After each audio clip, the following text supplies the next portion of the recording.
சாத்தியமில்லாத ஒரு நிலையில் நின்று கொண்டு ஒரு கேள்வியோட எரேமியா கர்த்தரை நோக்கி இருக்கும்போது கர்த்தர் சொல்லுகிறார், கர்த்தரால் செய்யக்கூடாத அதிசயமான காரியம் ஒன்று உண்டோ. சாத்தியமில்லாத இடத்துல நான் நிற்கும் போது கர்த்தர் என்கிட்ட சொல்ற வார்த்தையை, என்கிட்ட கேட்கிற கேள்வியை என்னால கூடாதான்னு கேட்கிறார். இதே எரேமியா 17வது வசனத்தில் என்ன சொல்றாரு தெரியுமா? கர்த்தராகிய ஆண்டவரே, இதோ தேவரீர் உம்முடைய மகா பலத்தினாலும் நீட்டப்பட்ட உம்முடைய புயத்தினாலும் வானத்தையும் பூமியையும் உண்டாக்கினீர். உம்மாலே செய்யக்கூடாத அதிசயமான காரியம் ஒன்றும் இல்லைன்னு சொன்னவன் தான் இப்ப கேள்வியோட இருக்கிறான். இது எப்படி சாத்தியமாக? பல நேரத்தில் நம் தெய்வத்தால் எல்லாம் கூடும் என்று நாம எப்ப சொல்லுவோம் தெரியுமா?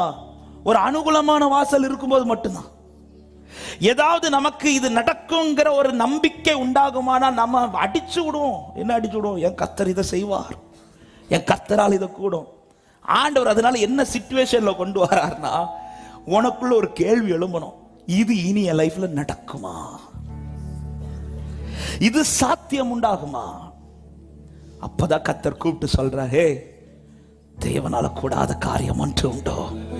இந்த காலை நேரத்தில் அன்பு சபையே, சில சாத்தியம் இல்லாத காரியத்தில் கர்த்தர் உங்களை கொண்டு வந்து நிறுத்தி சில கேள்விகள் இன்றைக்கு உங்களுக்குள்ள எழும்புமானால், இந்த காலை நேரத்தில் கர்த்தர் உங்களை பார்த்து சொல்ற வார்த்தை, என்னால் செய்யக்கூடாத காரியம் ஒன்றுமில்லை, நான் உனக்கு அதை செய்வேன் என்று கர்த்தர் வாக்கு கொடுக்கிறார்.